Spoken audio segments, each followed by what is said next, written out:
This is Kevin for crackberry.com. Hey, it's Phil from Android Central! Derek from Pre-Central.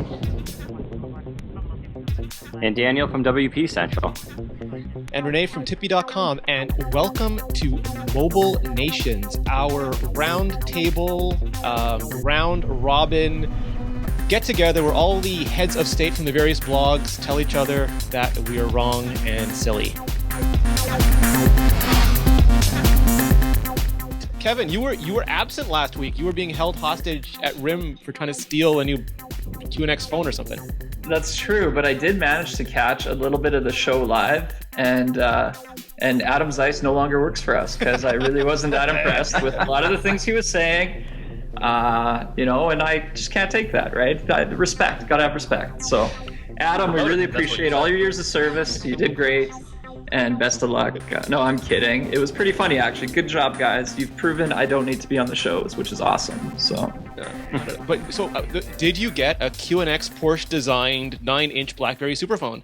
Well, I got to play with the Porsche design Blackberry collaboration, which goes officially by the name Porsche Design P9981, potentially 9981. Nobody at RIM could actually confirm the exact way to pronounce that name. There's also an apostrophe in there, isn't there? Yeah, so it's kind of like the P. That's worse than, what was it, that Sprint Galaxy S2 we have. That's horrible. Hang on, what's the whole name again? Okay, so Porsche Design P apostrophe 9981 from Jesus. Blackberry. No. But we don't really know if it's the P9981 or the P9981, which would be proper English. That's what it should be technically. But I did play with it. I did unbox it. It was the first actual unboxing because I had the retail packaging or the prototype of the retail packaging. What's bigger, the name or the price tag? Price tag. 2 G's, baby. You got to be, they launched it in Dubai for a reason, right? You need to have oil money to afford this thing. And especially if it bricks on you like my 9900, right? So it could be a $2,000 brick. You don't really know just yet. Does it come with the chain to wrap around your neck, or is that an optional extra? No chain, but it does come with the chain with that phone is for wrapping around your servant's neck. Touche. No, it does come with a really nice leather holster styled charging stand, which is a real big improvement over the standard ones they've been selling for BlackBerry 7 smartphones, which are a little thin and tipsy. So I like the accessories, attention to detail, something different from RIM. The story we got was that Porsche Design actually approached BlackBerry about this.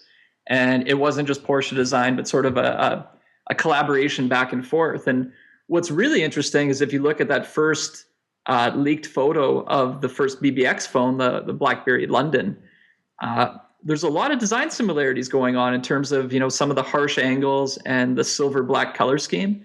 So it makes me wonder now if the P9981 collaboration was so good that they've been tag teaming some other projects together. We've also heard that the next playbook, or at least prototype playbooks that were floating around that may have been scrapped, had a similar design to that first BBX photo we saw with the sort of sharp edges. This is something we discussed last week, Kevin. I like your take on it. Are we going to see phones become even more fashion? I mean, Phil was talking about LG and Prada renewing their relationship. As far as we know, your playbook's going to be made by Gucci, and Windows Phone's going to have a Tommy Hilfiger model. Is this something we actually have a Jill Sanders? See? Yeah, LG Jill Sander phone. So You knew who that was before it was a phone, didn't you? nope, had no idea. I still don't know. Yeah. What are you talking about? Is that a trend, Kev? Is phone going to become high level, like haute couture fashion? I don't know about haute couture. I mean, I think people have kind of tried that before and it's never succeeded. But years ago, I was predicting that what I'd like to see is the best of the best components make it into devices. I want to buy a smartphone that has Harman Kardon speaker systems. And we've kind of seen that where people have done, with Beats technology. Or I want to buy, who has the best displays on the market, which I guess maybe Samsung does now. But, or the years ago, lenses. Yeah, exactly. Yeah, Carl Zeiss camera lens. You've got the Harman Kardon sound system. You've got some phone has Zeiss. What was it? The Nokia's had Zeiss for a while, haven't they? Yeah, I think so. Yeah. I kind of remember Matt Miller sporting something that with LED flashes that that's lit right. up the sun. But only as it makes sense. It's a pure fashion thing. I don't know. I mean, maybe leave that to the cases and accessories. And, you know, it's interesting because when I was in New York last week, spent a couple days shopping with my girlfriend on the weekend, and we were going through some of the stores, which we don't really have in Winnipeg. So it was interesting to see all of the luxury tablet holders on the market now. You know, when Marc Jacobs starts doing iPad portfolio cases for $150 or $130 and people are buying them, there's a market there, but maybe it's more so on the accessory side than on the actual device side. I think phones and tablets might actually already be fashion devices. Well, the I mean, iPhone. outside of the Pradas and the whatnots, people look at, say, like the new iPhone. And when the iPhone 4 came out, and it was deemed to be sexy in the way one calls a pair of heels sexy. The design of the phones themselves. Hang on. Yes. Have you ever called a pair of heels sexy? No, I have not. Okay, just check. I mean, it's I okay. have no taste of anything. So these devices, they're already desirable for more than just their specs and what you can do with them. I think we're already in the age of the fashion device, and it's not going to be the Pradas and the Ralph Laurens and the Nauticas that make fashion phones. It's going to be the Apples and the Samsungs and the HTCs. But then it's not fashion. Then it's just good-looking electronics. You're confusing two. Which is still fashionable. It doesn't have to be. It doesn't have to be trotted down a runway. You're saying that Prada is going to start making an LG bag rather than LG making a Prada phone. No, I'm just saying there's fashion brands and luxury brands, and there's electronic brands, and I don't know of a fashion electronics brand. So you could say the electronics become more fashionable and they're status symbols and they're kind of sexy, but that's a different. You know, those companies on the stock exchange fall into different categories, right? Apple is a technology company. If I'm investing in a mutual fund of technology stocks, and then, you know, LVMH is a luxury goods item, and that's where the fashion brands are. So, you know what I mean? Like, I see where you're going with it, but we got to like get the conversation on the same page. I think BlackBerry's been a status symbol long before even the iPhone. Well, I mean, obviously because it was around before the iPhone, but I mean, there's still something about having a BlackBerry. People are like, "Bitch, I got a BlackBerry," and it's like everybody. Oh no, you didn't. It's like, so is the BlackBerry so uncool now that it's cool to have again? I don't think we're there yet. No. But look at Michelle's BlackBerry celebrity sightings post every week. There's still a lot of young, hot, hot in most senses of the word, stars with the latest BlackBerry. Like Kevin, they had a bunch of 9900s before they were even released. For sure, because there's a lot of reasons for that, right? Communication first, and security first. I haven't seen any. Well, how did Blakely's photos get onto the internet there from her iPhone? You know, she'll probably switch to BlackBerry now after that. No, but you know, in all fairness, Scarlett Johansson's BlackBerry photos got on the internet as well. Yeah, but she put them there herself. Those were photos that they sent to people they shouldn't have sent to. They didn't get hacked. And most of the hacking you've heard over the past year or so was from voicemail and not, you know, anything actually on the phone. And to be fair, both Phil and I's photos got hacked, but nobody wanted to post them. Yeah, we tried to sell them. But I don't know, the fashion things, you're right though too, Derek, in the sense that people are just treating it the same way. Like if people line up for store sales for clothing, right? Girls will line up around the blocks for a designer half price sale, just like gadget geeks will line up around the block for a new iPhone release. Or if you're in Jakarta for a half price BlackBerry Bold 9790, and you'll almost kill each other over them if you're told there's limited supply. So whether it's fashion or just good-looking technology, it emits the same emotion onto people. So, And are they really gadget geeks lining up for iPhones? Well, it depends what you're upgrading from. They're hipsters. We saw a video of Walmart has those Straight Talk phones, and there was a riot over, like, literally somebody put out a big box of them and said free Straight Talk phones, and there was a mini riot for those things. Now, I mean, that was a riot for savings. Yeah. Well, but in fairness, there are a lot of baristas lined up for iPhones. True. So that kind of segues nicely into something else that I wanted to discuss.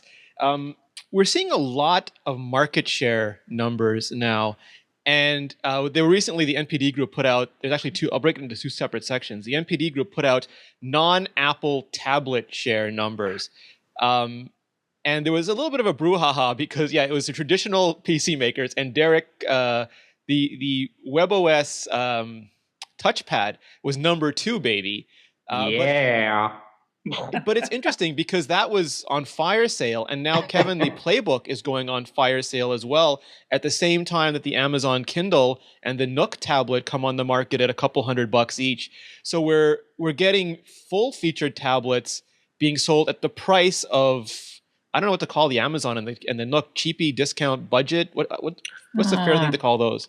They're like niche focused or something, maybe. Yeah, I mean, you almost have to think about intent, right? I mean, it's somebody going out to buy a tablet, and when you go to buy a touchpad or a Playbook or an iPad or one of the Android tablets, you're going out to buy a tablet.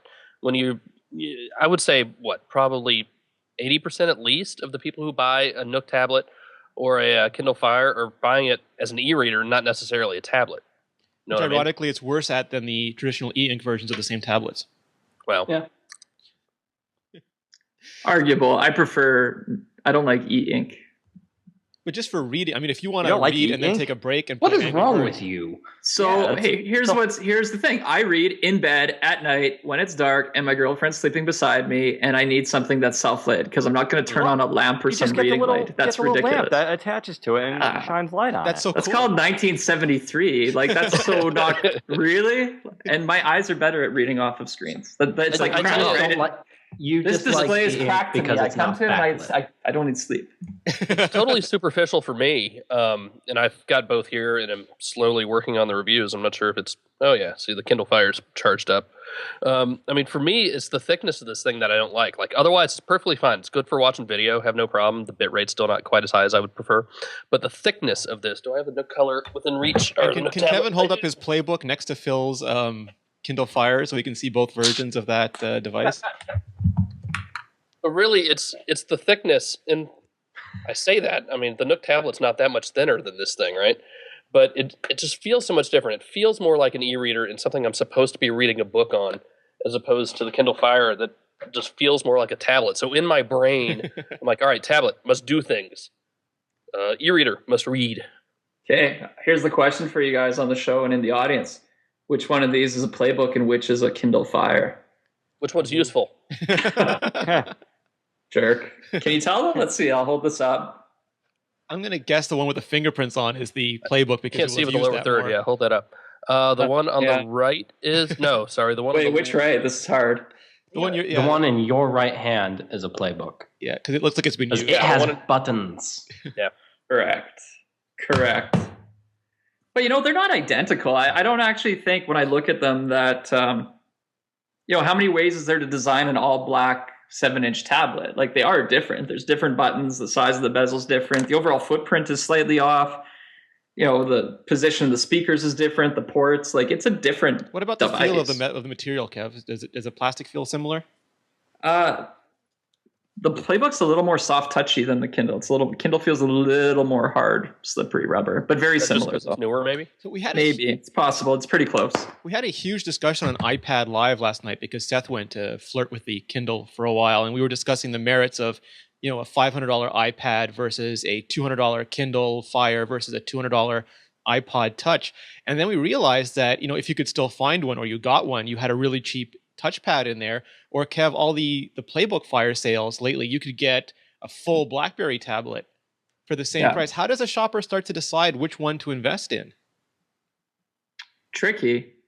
All I know is that right now a lot of people are definitely taking a look at the Playbook because, again, with our beautiful real-time analytics system on our sites, all of a sudden our Playbook review, which got published in April, is right back at the top, baby. Like, people are looking at this device again. So whether they're buying or not, I'm not totally sure, but I think they are selling. So I don't know. I think once it's cheap, it's permission to buy. It's kind of like Cyber Monday going on right now. Once you have a reason to buy, it's like, let's do it. So, Phil, how do you approach even telling people now? I mean, like, do you consider the Nook Touch, so the Nook tablet and the Kindle Fire full Android tablets? Do you try to steer them towards a fuller? How do you approach? I tell you that it's the number one question we're getting right now, and I don't know that I have an answer yet. It really comes down to services, right? Like I said a minute ago, I'm so superficial about the reason why I kind of like the Nook tablet a little more, just because it feels thinner and it feels different than a traditional tablet. Is that $50 really going to make a difference to you? If it does, then maybe the Kindle Fire is the way to go. Do you need Amazon services and Amazon Video? Because really, the more I think about it, the more that really is a big differentiator. The amount of video you get with Amazon versus you do have Netflix on the Nook tablet, and that's great. But having Amazon there and it just works is awesome too. Pure hardware specs, if that's what you care about, the Nook tablet's probably the way to go. The Nook tablet has a bigger hacker community behind it. Whoa! The playbook's about to get rooted. By Jerry?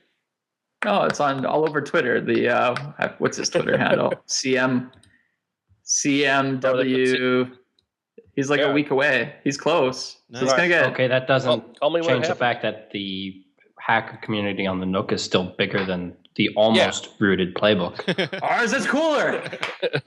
You're wrong. It's a Flash exploit. I'm going to say that on the record. I'm going to bet it's a Flash exploit. It could be. I can't see QNX being rooted in itself.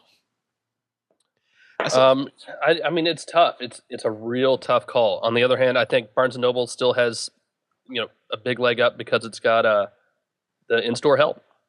But what about the Samsungs, Phil? I mean, you have 7, 8, 9, 10-inch Samsungs to choose from, too. You do, and you don't know. It kind of depends on which one you want to get and where. I don't think the 7-inch is available anywhere other than T-Mobile. You can get the 8.9 at Amazon. You still get the 10.1. It's a traditional Android tablet. I tell you, I'm just with the way the direction Honeycomb went, and it's still kind of rudderless. I really do enjoy these kind of purposed tablets. Is I think what I'm going to start calling them, with the Kindle Fire and the Nook tablet, because here's what it is, here's what it's supposed to do. You're not just handed a tablet and say, go forth and download. These things set you up to use them properly. And Derek, you went through the Fire sale earlier in the year, and you leapt to number 2. Having a Fire sale over the holidays and having Amazon and Barnes & Noble's in the market, what does that do to the higher end tablets? We're not number 2 anymore. Who does number 2 work for? I don't think it does much, because as Kevin and Phil have been saying, they're targeted at different groups. You don't buy an iPad to read Kindle books, although you can do that with an iPad, just like you don't get a Kindle to play Angry Birds, even though you can do that on the Kindle. They have different purposes, whereas the iPad is a general device driven to do everything, and it does pretty well at just about everything. The Kindle is specifically designed to consume Amazon content. And that's not to say that the iPad is supposed to be a content-only device. It's very much a consumption and creation device, whereas devices like the Kindle and the Nook they're portals, but they're also for people who want to sit back and read a book or watch a movie on their tablet, not necessarily go do heavy gaming and web browsing. If someone in the chat room is asking why we're not talking about Windows Phone here, Dan, and I'm going to put the blame squarely on Microsoft for not yet releasing a good Windows tablet. Well, there are decent tablets out there, but obviously the big push Microsoft's holding back for is going to be Windows 8, which is coming out. We're looking probably fall 2012. And so the developer release is out there now. I think the hardware manufacturers are gearing up for this. But Windows 8 will be really impressive on a tablet because it's adopting the Metro UI interface. And that's going to be, I think, a game changer. Now, Microsoft is taking a risk here by waiting this long. A lot of people have said that they should have gotten in the game a lot earlier with bringing Windows Phone over to the tablet. Even I was calling for that initially.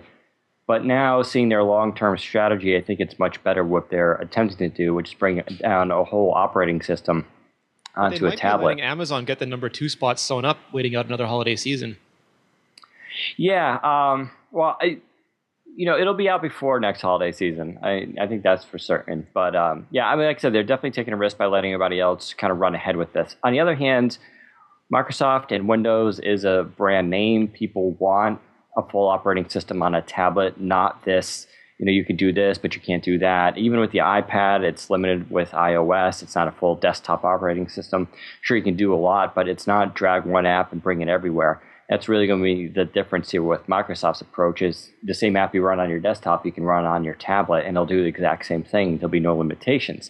Now, the biggest concern with that, of course, is processing power, battery, and all that. And Microsoft seems to have solved that problem by stripping down the core of what is now Windows 7, but it's going to be Windows 8, to such a degree that it can run on a gigahertz CPU with no problem, even on an ARM processor. And they're going in sort of the opposite direction of where even Apple is going on with this, which is every time they release a new operating system, you need higher and higher specs. Windows 8, you can actually use lower specs. You can use a device from 5 years ago and still run it. So I think that's an important distinction, and it's something we haven't seen on the market yet, and it has the potential for being really, I think, the device everybody really actually wants, instead of compromising with these mobile operating systems or iOS, which is different. Compromising word. Mm-hmm. Yeah. You have been trained well, young man. So, I mean, it'll be interesting to see how it happens. But I think the manufacturers, the OEMs, everything are going to be on board with Microsoft big time. Samsung, Hewlett-Packard, Lenovo, all of them will, I think, come around and definitely make these devices. So it'll be interesting to see. But I think Microsoft still has some tricks up their sleeves, especially all their services are finally coming together now. Xbox Live, Windows Phone, the desktop. Zune services. It's just all coming together, and you'll see that, I think, in Windows 8, and even more so with Windows 9. So. Windows 9 already. Meanwhile, Dan, we all have tablets for Christmas, and you do not. This is true. Well, that's not totally true. I actually have iPad Gen 1, and I have the Hewlett-Packard tablet there, and I use none of them. And so, well, that's the thing, right? The iPad I used for a while. It basically became a $500 Netflix machine for while I was at work. I don't even use that anymore. And the tablet OS there from Hewlett-Packard, I used for literally a day or two, and now it's just sitting collecting dust. I do have a Kindle. See if you can load Windows 8 on it. Yeah, if I could load Windows 8 on it, I actually think it would be useful. And there's no reason why it can't run Windows 8, I don't think. Okay, so this is, I want an impromptu Mobile Nations poll here, which is, how many hours a week, guys, do you think you legitimately spending time on a tablet, whichever tablet? Is it a necessity yet, or is it just a frivolous, time waster for everybody? Do you count the original limited Kindle tool as a tablet? No, let's say modern day tablet. Okay, Kindle Fire, then I would say Kindle. For me, Kindle. 0 hours. So okay, It's still a luxury. I mean, it's definitely a luxury. Mine is mostly couch web surfing and catching up on my Instapaper queue. So I'd say maybe 4 or 5 hours in a week. Here's the thing, though. I mean, you're asking a bunch of people who mainly have to produce content fast all day, every day. I sit at my computer for a very long time. Never get to sleep because Kevin will ping them and say, "Why are you sleeping?" That's true. But like my mom almost always uses her iPad now. She has an iMac in the den. She doesn't go there. She sits on the sofa, uses her iPad several hours a day. My sister now has 2 iPads, one for work and one for home.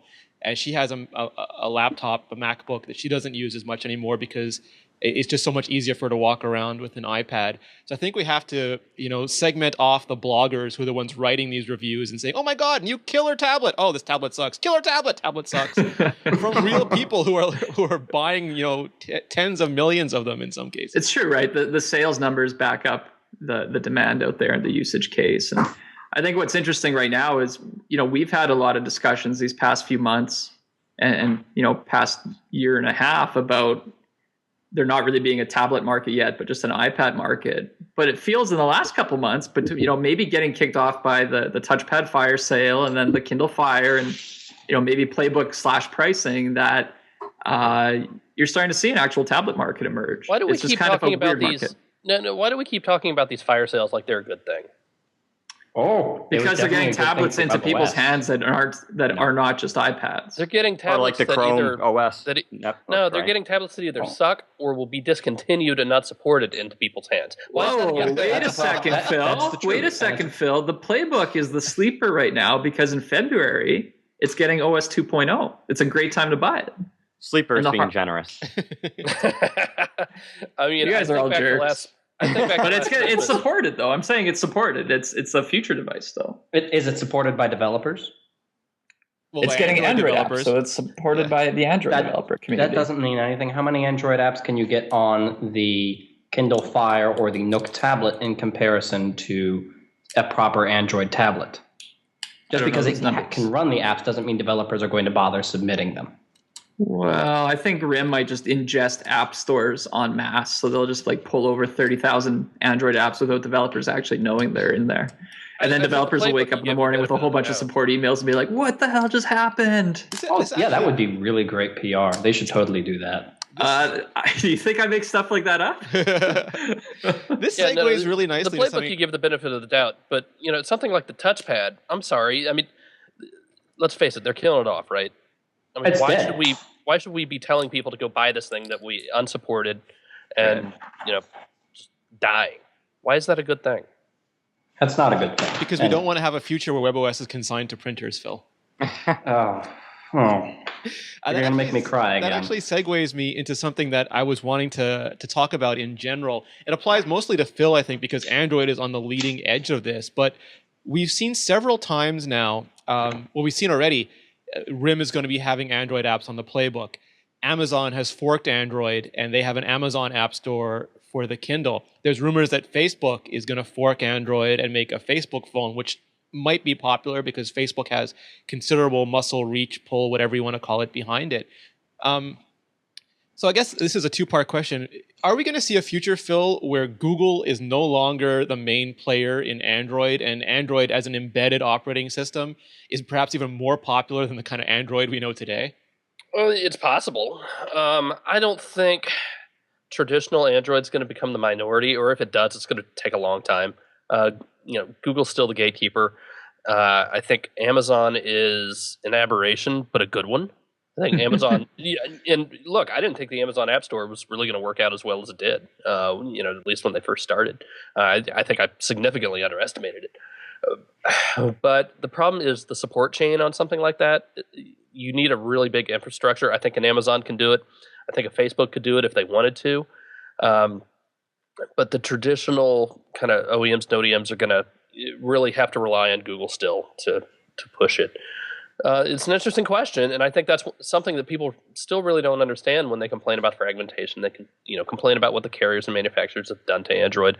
That was Google's intent from the beginning: was take this thing, do whatever you want with it. Now that said, we've seen instances where Google has. You should stop doing that. Yeah. No, not that. We never meant that.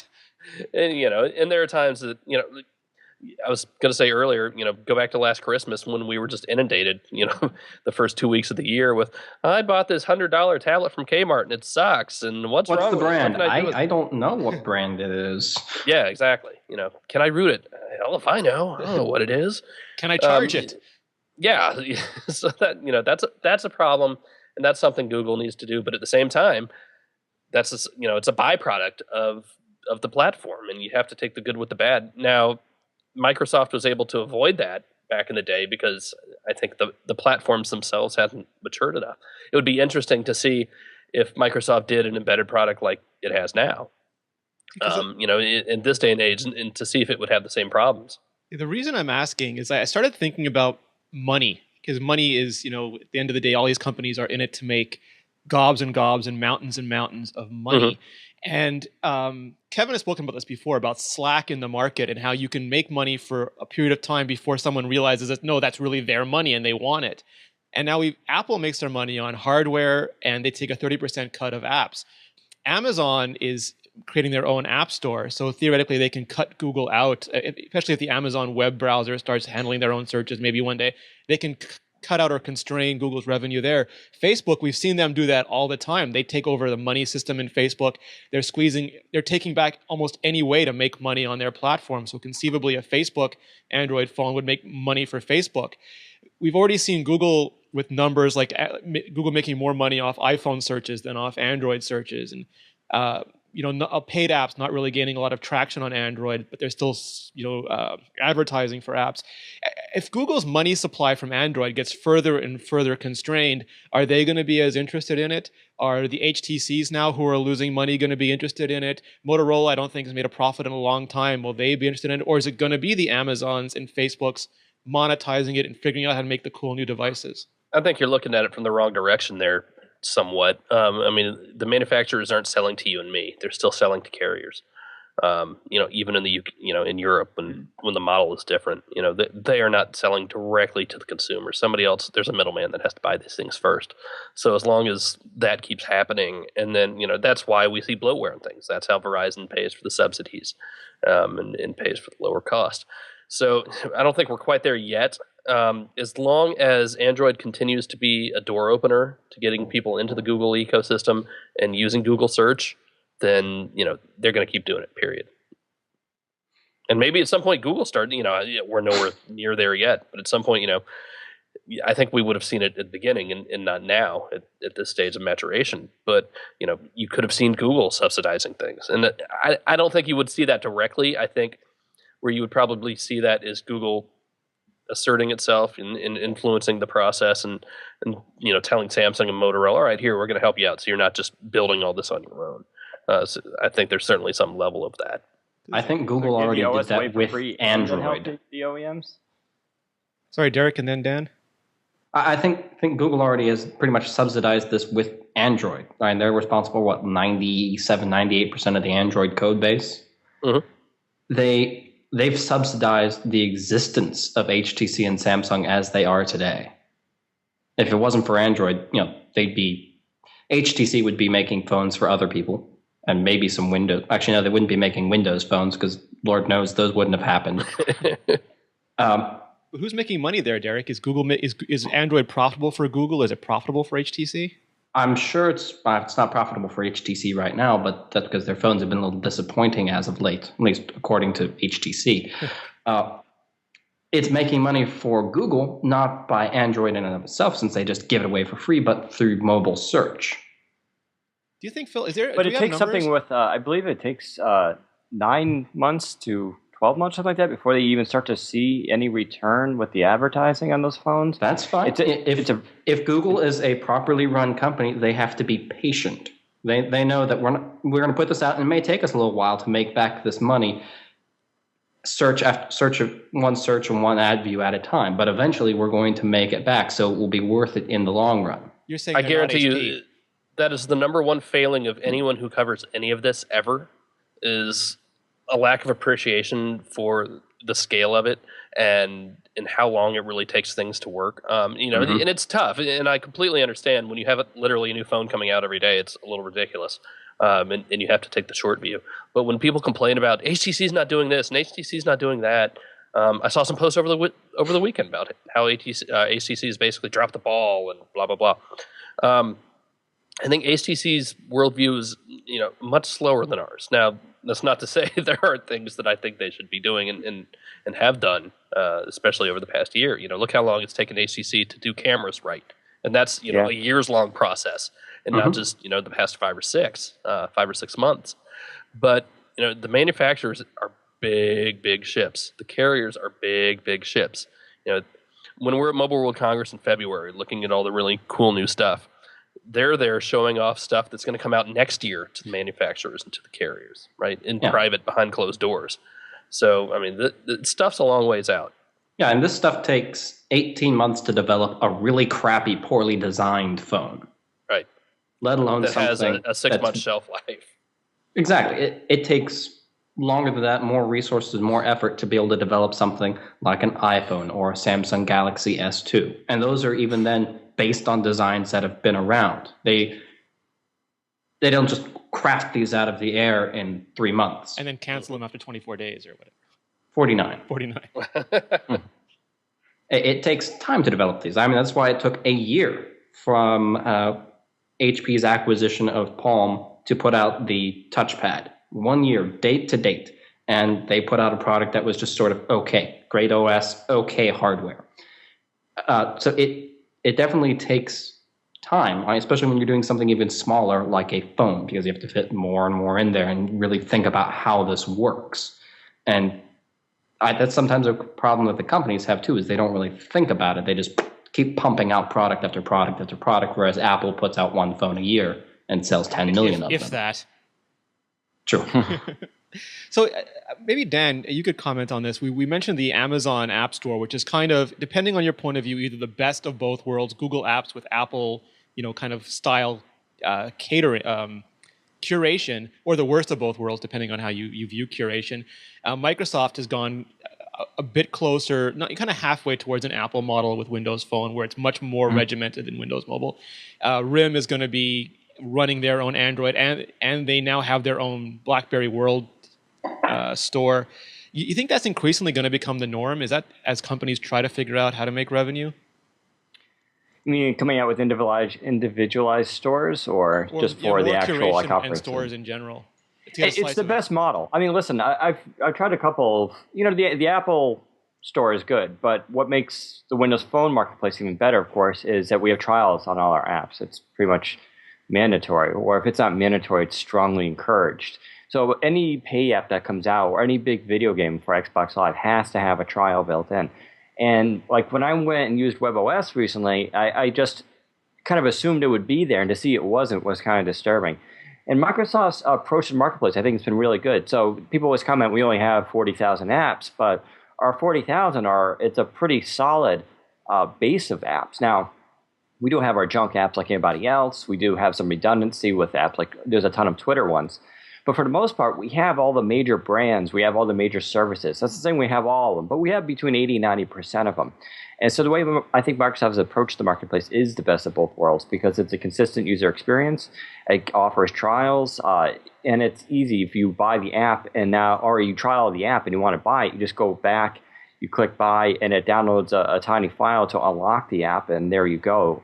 So you can be literally in the middle of a game, go back, buy it, and then continue your game, and now it's fully unlocked. It's a really great experience. And I think this idea of curating, at first it seemed antithetical, especially to Windows Mobile, because we never did that. But it's so much easier now. And like now Microsoft has a thing where you can go to the web marketplace, find the app you want, try it or buy it, and then just send it to your phone. And now I have like 5 phones in my account, and I can just pick the phone I want, and it'll send it. And then I just look at my phone, and I'll turn it over and turn it on, and I'll just see the app downloading automatically in the background. That ability to do that remotely is really impressive, I think. And so I would hope they do that. I think Android is slowly going towards that direction. I think they're starting to see the benefits of doing this. Apple clearly pioneered that, so they're going to stick to it. But I think Microsoft was able to stand back, see what everybody else was doing, and then make their own and take the best of both worlds from everyone. I'm waiting until Dan gets kids on his account, probably like Phil does, and all of a sudden he picks up the iPhone and sees a bunch of new kid games. Right, his home screen auto-downloaded. Kev, here's where I was headed with this, because we've been talking for a while about this inflection point where smartphones become just the new phones. Feature phones gradually disappear and all phones are smart. And you've seen that with BlackBerry in emerging markets, where people's first phone is a BlackBerry. And so maybe they don't surf the web as much. Maybe they don't use apps as much. Maybe it is just a phone for them.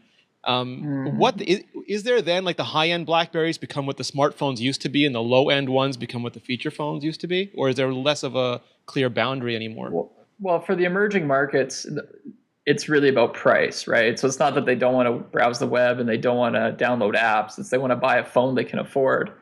And when you don't have carrier subsidy, you're buying your phones outright, and purchase price matters. So if you're in those markets and spending, Phil, what's that Galaxy Nexus cost? $700, $800? Yeah, it's coming in for about $800 since we still don't have Verizon's version yet. And even then, don't get me started on the exclusivity thing. It's just ridiculous. The iPhone is $650 to $850 as well. Yeah. Right. So do you want to buy, one of those for yourself, or do you buy 3 BlackBerries and your whole family can, talk on BBM and stay connected? But even not emerging markets, Kev, if you're a young person getting your first phone, that's an incredibly attractive price for you too.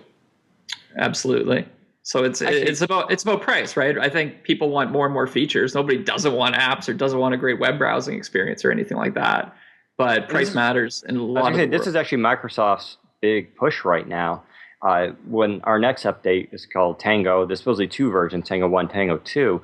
But supposedly what this is going to do is it's for emerging markets. And Microsoft apparently is working with Nokia to heavily leverage Nokia's mass production capability to bring down the cost of phones. And they publicly stated they want to bring down the cost of the device to manufacturer to below $200. Android's actually kind of been doing this already. Android actually has a really good, stranglehold on the lower end market. They can, I just got, for instance, a mail from AT&T offering me a free Android phone if I open up a second line. And that's an important thing, that market of free phones, $49 phones. And Microsoft sees that market. They're going with Nokia, especially in the emerging markets, to really push for that. And I know for our audience and everything, we're mostly power users. We want the high-end stuff. But really that low-end emerging market is extremely important. And Microsoft sees that. And while it's not exciting to cover for the big first world nations and everything, it is crucial to the success of the platform. I think Android has sort of proven that, actually. Kevin and I had a discussion earlier in the week with someone who his girlfriend wanted an iPhone, and he was steering her towards the iPhone 3GS because it's free, and it's still one of it's one of the best-selling handsets in America. It's a 3-year-old phone. On AT&T, it was the number 2 selling phone. Now I think it's the number 3 selling phone behind the other iPhones, but there are people who want to buy that phone, and I've said it before. My sister's iPhone is basically an iPod that takes phone calls and pictures.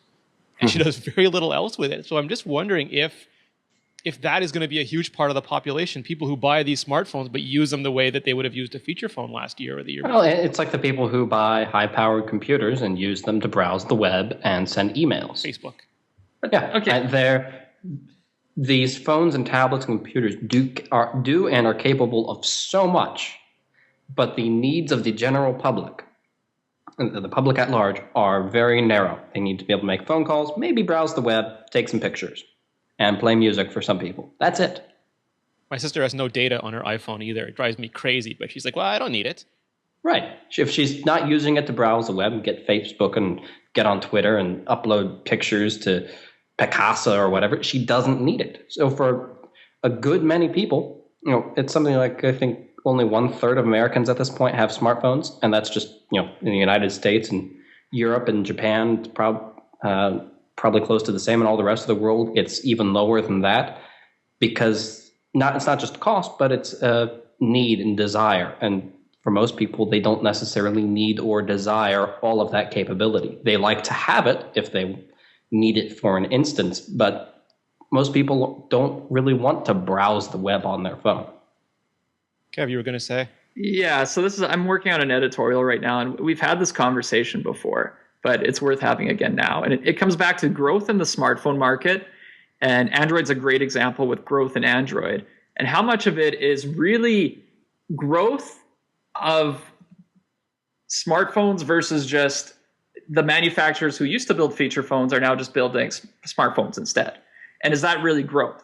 Should that really be factored into the market share numbers at the same extent? Because it's kind of like how many smartphone devices have been sold and what's the market share of that? Then it's kind of like how many smart people have actually bought smartphones versus, let's call it, regular users just happening to buy a smartphone because they walked in the store and that's what they got sold. And there's a difference there. Huh? Wait, what? How many smart people have bought a smartphone? Yeah, no, here's what are you trying to say about? I'm saying Android growth has been huge. And people think it's like, oh, people are flocking to Android. People are not flocking to Android. People are going into the store, and a year ago they would have been sold a feature phone, and now they get sold an Android phone. It's just HTC and Samsung and these companies no longer make feature phones. They're cannibalizing their feature phone sales. We don't know what their feature phone sales were that have now become smartphone sales. And it's the same user who bought two. And it's the difference between people who go out and seek to buy a smartphone experience versus just get handed a smartphone. And those are the people who we're talking about who, you're saying, Rene, they're just going to use smartphones as feature phones. If the smartphone is the new feature phone, all phones are going to be smartphones in the future. There's no doubt about that now. So the market share stuff is kind of weird, right? Yeah. Because if every phone just becomes a smartphone, it's almost like you need to start segmenting the smartphone market into different places. And the editorial I wanted to do up relates kind of to RIM, right? Where I would say, if you're still willing to put a keyboard on a phone in the year 2011, 2012, you're already saying this isn't really a mobile computer experience, which is maybe what a full touchscreen device is. But this phone is really geared at one thing, killing one particular app called communication. So right there within the smartphone market, I would call this, a smart messaging phone. And maybe RIM owns, 95% of the smart messaging market within the greater smartphone market, because the feature phone market is just going to go away anyways. And then when you control the message like that and you start looking at it, it becomes a lot more interesting, because even within the tablet market, well, should should we even compare the Kindle Fire to the iPad if one is very geared towards one thing versus one is geared towards, an iPad's basically a laptop replacement, but a Kindle Fire is a consumption device geared for not producing content. So you're saying the market's big enough to start segmenting it? Yes, that's exactly. It's to the point where we're almost like the personal computer market, where you can do similar things with a MacBook Air and an HP Blackberry gaming desktop rig, but you can't really compare the two because they're meant for different purposes and they have different form factors and different sizes and battery lives and everything like that. I actually do. I see and I like where you're going with that, Kevin, because it's the editorial's not published for a reason yet, right? I got to make it concise and make it have substance. Concise. It's only 7,000 words. Give them time. But that's where I'm going, and it bugs me, right? To see companies just kind of, my other question is, who the heck comes up with these names? Like, okay, there's a feature phone market and smartphone market. Like, what is the organization or governing body who decided those are the two classes, and that's all there is? There's a non-iPad tablet market and a media tablet market, and it's research groups that want to sell reports to businesses who want to forecast 3 years ahead where they're going to grow. Yeah, I get really mad. And then I look at something like the car market too. I'm like, so in the automobile market, nobody makes just one best car that everybody fights over every year of what's the best car, and that's the one everybody wants to buy. Apple's making it. The iCar is coming. One size fits all. Wait. It's going to be a Volkswagen Bug in that case. Yes, and you're going to like it. But, you will like it and you will line up for it. Yes. But that's I've said this before and I get yelled for it every time, but I just don't understand why people would buy a cheap smartphone. Why you would invest in... That's for the same reason that people... I know, but it's low end, right? I mean, like... Yeah, it's like people who buy a $340 HP laptop. They know it's crap, but they don't think that they need to spend more on one that's better. But it's all relative too. Right. I mean, I was going to say, like, the low end Windows Phone right now on AT&T is the Focus Flash. It goes $49, right, on a new contract, which is pretty cheap. But it's not really low end because Microsoft has minimum specs. It's still got a gigahertz processor, second generation, still has a front-facing camera. The Windows Phone is a different case because it's fairly new and it has those minimum specs. What about 3 years from now when the minimum spec smartphones are still around, but Microsoft has moved on to a minimum spec of 1.5 gigahertz and a 720p screen? But that's just the point. I think they're moving along at a pace where they're keeping the low end within cost. Like I said, their goal is to bring down the cost of Windows phones below $200 so they can give those phones away for free and $49 worldwide. Nokia is going to help them do that because they have such a massive production capacity that they can actually do that and leverage all that.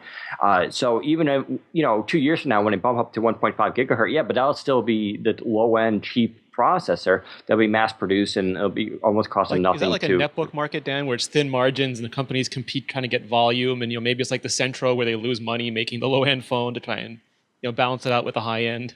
Yeah, I mean, I don't know if they're going to try to lose money, but like I said, a company like Nokia can buy this stuff in bulk, all these component parts, and so it's actually really cheap for them, and they can still Nokia actually makes money, so they can actually keep themselves afloat. So I think that's what works in Microsoft's camp right now. Like, for instance, the Radar on T-Mobile is also considered to be many an entry-level phone. I even use it as one of my main devices. It has less memory. It only has about 6 gigs of available memory for storage, but a gigahertz processor. But the experience is fantastic. It's just as good as my Titan in a lot of ways. Here's my question then, and it goes right back to the beginning when I was asking about the money. Apple makes one tablet. They make one phone sometimes a year, and yet they are selling tens of millions of them, and they are making... for as little market share as they have in the phone industry, it's single-digit percentage, they are making more than half the profits, and that means that their business currently is incredibly sustainable. All these other models make a lot of sense, but they don't seem to be making the money or selling in volume or selling one single phone in volume. Does that just mean that Apple is an anomaly? It's something that will be corrected by the market in time, or does that mean that Apple is doing something that the other companies either are risk adverse to doing, is not in their corporate culture to do, or doesn't suit the non-integrated model that they are either historically bound to or contractually obligated to pursue? Apple is an anomaly in all of those ways that you described.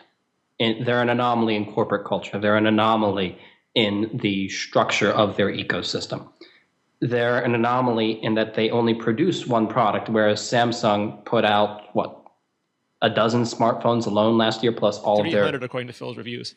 Yes, 300 smartphones just in 1 year, and then 5,000 different feature phones. They're focused on trying to hit every niche, which means they make fewer of each, and each one makes less profit because you're making fewer of them and have to have product lines set up to produce all of these different phones. Apple can make all this massive profit because we make one phone. Actually, I guess technically they make two phones. They have the 3GS, which they've been making for 2 years, so they can make it for really, really cheap now. Yeah. For all we know, they're still just making it because they have oodles and oodles of black and white plastic cases sitting around. And they make the 4/4S. They also charge a lot for their devices, and so their profit margins are higher. Yeah. Do they? How much is an iPhone 4S, 16 gigabyte on AT&T is $200 on contract? Yeah, but who's subsidizing that? AT&T. The carrier is paying basically Apple to carry that phone. And it's been well known for a while. How much do you think the Galaxy Nexus is going to be on Verizon subsidized? That's a good question. I don't know. I mean, it's going to be $200 or maybe even $300.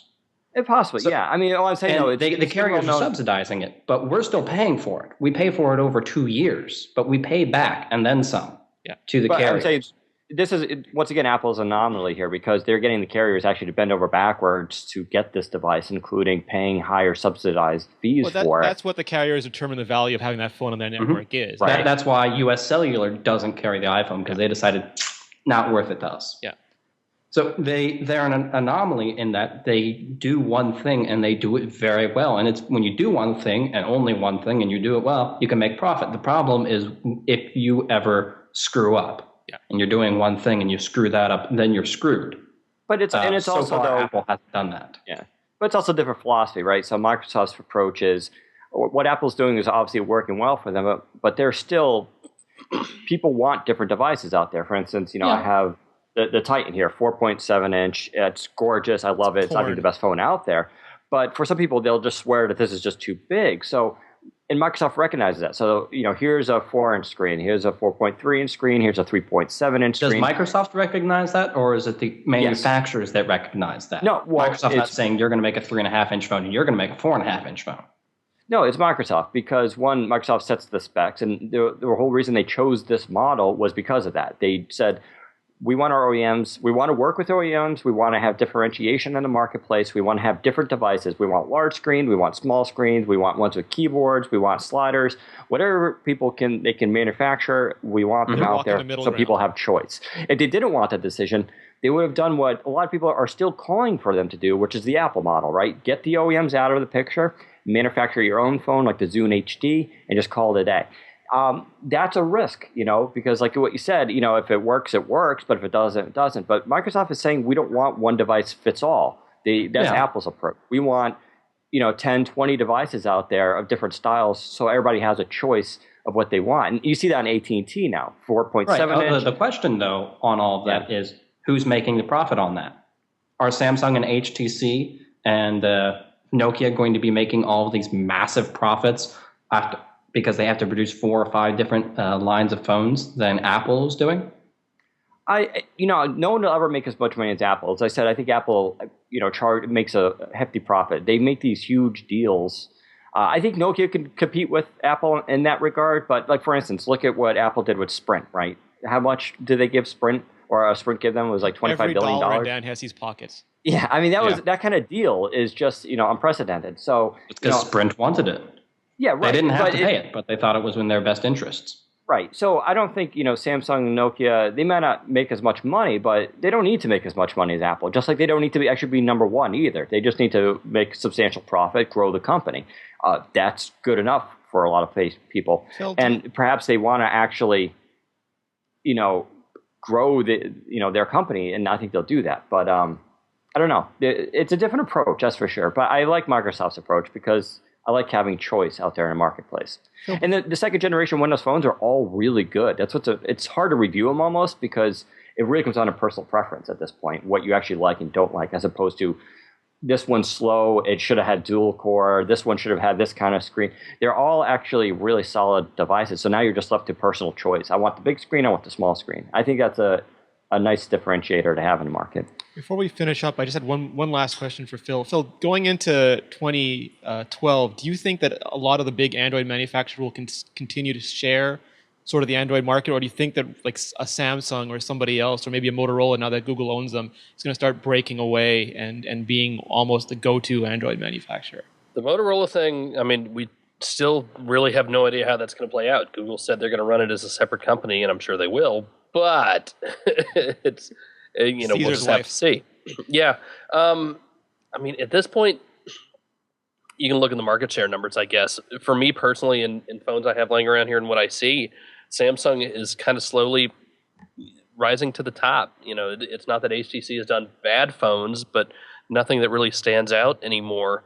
I mean, look at the way we've reviewed these things over the past 12 months. It's like, all right, here's another one. What's different on this one? All right, this one has beats. Cool. That one has a slightly larger screen. Okay. What does that one have?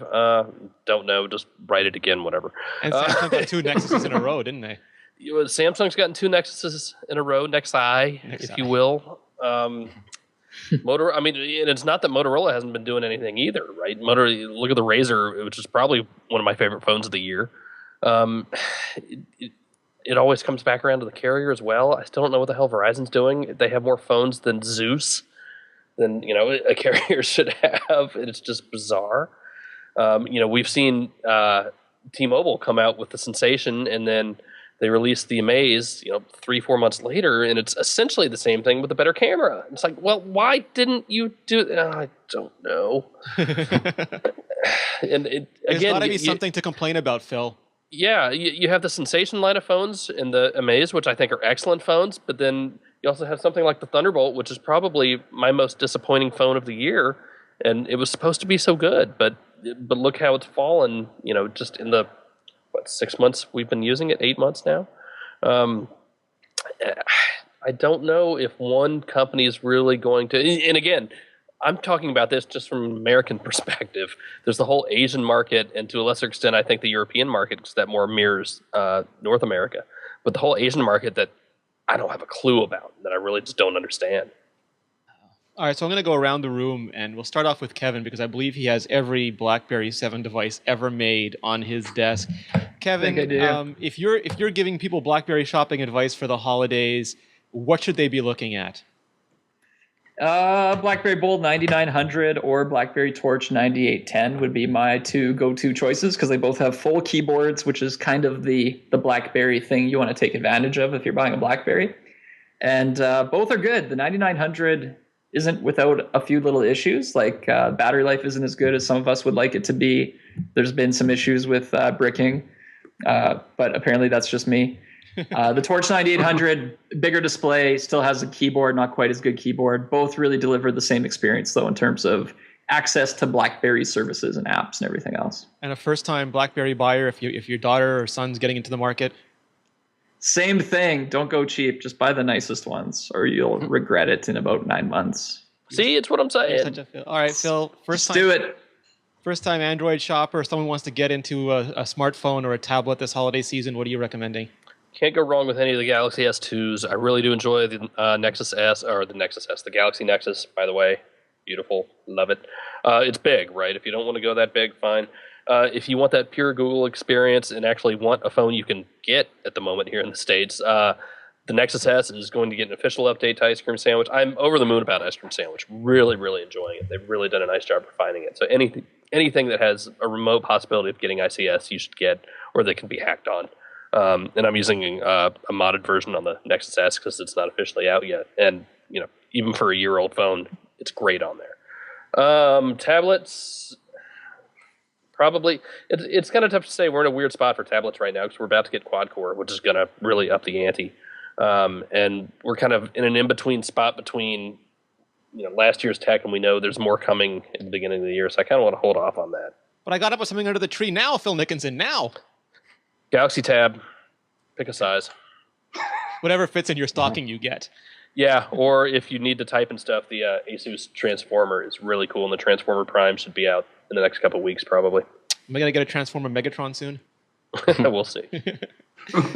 Derek, I'm going to be a total bastard and ask you the same question. Where should you be looking for WebOS devices? eBay. You should be. I can't recommend anybody buy a WebOS phone or tablet right now unless they really, really, really want one. They're not even on the website anymore. No, they deny that devices ever existed on hpwebos.com. It makes me cry. All right, I'm gonna skip. So yeah, you should be looking at an Android phone or an iPhone or a Windows phone. I'll put a BlackBerry in there for Kevin, otherwise he's going to get served. No. Dan, if you really want to wait, maybe QNX, but I couldn't, even if you have a WebOS phone right now, I couldn't recommend somebody go to BlackBerry OS 7. They have a slider with keys. Oh. Form factor. All right, I'm going to skip ahead to Dan. Dan, you're shopping for a Windows phone, maybe for a Microsoft Dell tablet. What are you looking at? The Titan, the only phone right now. I mean, that's not true. But the Titan, I think, is the killer phone this year for Windows. It is just a stunning piece of hardware, excellent screen, camera is amazing on it, it's fast, gets great battery life. You get HSPA Plus on AT&T's network. You can get it international unlocked if you want with HSPA Plus as well. I think it's just a great phone. You can pick it up cheap. Went as low as $0 at the Microsoft Store to $99 at some places. So it is sold out on AT&T right now, so it seems to be selling well, but supply is also limited. So I really recommend that. If not, on T-Mobile, the Radar is a fantastic deal. I think you get that for $49 as well. It's one of my favorite devices. And even the Samsung devices are also really nice to focus us. I mean, really the whole lineup is great. If you're in Europe, you got to take a look, of course, at the Nokia Lumia 800, which is just a stunning piece of hardware. It's, definitely up there with Apple quality. It's really just beautiful. But if you had to pick one, was it Titan? It would definitely be the Titan. And while I'm talking about Nokia, just quickly, for our listeners who are wrapping this up, you may want to go to Nokia Facebook UK and go to their website, because right now they took over a whole tower called the Milbank Tower, and they're broadcasting live with Deadmau5, who's DJing on top of it, and they turned the whole building into a 4D laser light show with the building a big. The whole tower is a giant Windows phone. Is Bomber dancing? That's all I need to know. Is Bomber dancing? Right. Yeah. Hopefully, I want to buy one now. But that's streaming live right now on Facebook UK for Nokia. So go check it out, because it's a pretty stunning experience, I think. So nice. I'm in the inevitable position of only having one phone and one tablet, but that's not entirely true, because you have the iPhone 3GS for $0, the iPhone 4 for $100, and the 4S for $200, $300, or $400. And I'm going to echo Phil and Kevin's advice, and that's go big or go home. You might save a couple $100 up front, and sure, if you don't have cash, that's important. But over the life of a 2-year or 3-year contract, depending on where you live, that is money you really want to invest in the future, and having a good amount of storage, a good amount of features, a fast processor, fabulous camera. Siri is going to be updated. It's fantastic now. It's only going to get better. So I would definitely go for the 4S over one of the cheaper, older siblings. And for tablets, there will be an iPad 3 most likely in the spring. It will most likely have a Retina display, but the iPad 2 is really solid right now. It's got something like 125,000 tablet-specific applications, and they are phenomenal. They are actually, because they are so specifically built, they are better at some things than general-purpose computing apps. So definitely check them out. If you live near an Apple store, go there, try them, feel them, get a good sense of them, and I think you won't be disappointed.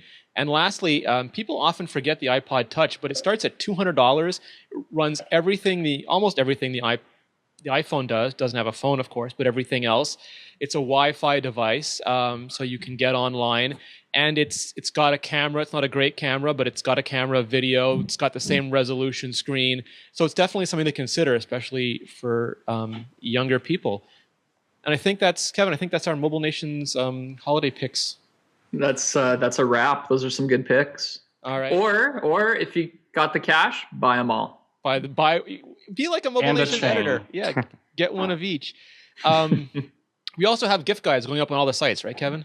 We do. They've quite a few have been published. I think everybody has a couple more to toss up this coming week. So stay tuned for those and check them out for good gift ideas for all types of people. And we're also doing gift guides this week on the Mobile Nations podcast. We did the iPad gift guide special last night. We're going to do the iPhone one on Wednesday. Phil's going to do the Android Central one on Thursday. Kevin's going to pick a date for the Crackberry one, and we're going to hold him to it, right, Kev? Yes. We've also got the Girls Gone Gadgets, which is going to be a heck of a fun show. I've seen what Ashley and Georgia are talking about for that show. They're going to have their gift guide. We did the Zen and Tech one last night. If you are looking to shop for gadgets for the holidays, just keep your podcaster catcher locked on Mobile Nations, because we're going to take really good care of you. Any closing thoughts, Kev? Happy holidays early. I'm very much in the Christmas spirit. I wrote a little carol. It goes something like this. Sing it. Jingle bells, Android smells, WebOS go away. iPhone yuck, Windows Phone sucks. BlackBerry all the way. Hey. Dashing through let's see what next year's in a like. rim-diluted way. Over hills we go. Is he done yet? Can I put my headphones back on? I'm done. All right, Kev, where can we find out more about you? Crackberry.com and on the Twitter at CrackberryKevin. Phil Nickinson, sir, always a pleasure. Where can we find out more about you? I am Phil Nickinson on Twitter, Phil Nickinson on Google+, Phil Nickinson in real life. I'll be anybody else you want me to be, I guess. Samson Claus. Yeah. Derek, how about you? You can find me on Twitter at DKDSG, on Google+, at Derek Kessler, where I don't post anything. You can also find me pretty much all the time on Pre-Central, just sitting there balled up in a corner crying. And if you can figure out what's outside my window, you can find me in person. Is that the Blair Witch Project? Is that the Blair Witch Project? A little bit. Daniel Rubino, how about you? You can find me, of course, at WP Central, where I'm always posting up things. And Twitter will be at Malatesta77, where sometimes I write funny or stupid things. Quite often, actually. You can find me at Rene Ritchie. You can find me at www.tippy.com. You can also find all of us at mobilenations.com, and all our podcasts are at mobilenations.com/shows. You can Twitter us at Mobile Nations. We are here every second week with the Mobile Nations Roundtable podcast. If you haven't already, please go to iTunes. Please subscribe to the show. Please leave a rating. We've got a brand new, really fancy iTunes artist page, so you can find all of our fabulous shows, audio, video, about your favorite platforms. And we have a bunch of general shows now, too. We have Stock Talk. We have Girls Gone Gadget. We're going to be launching Mobile Nations Enterprise soon. It sounds like a lot, Kevin. We're on fire. You don't get to sleep anymore. No. That's it. Sleep. I think Kevin... Donate it. All right, guys. Have a awesome holiday season, and we love each and every one of you. We have the best community in the web, and thank you to everyone who joined us live. That's it. Mobile Nations out.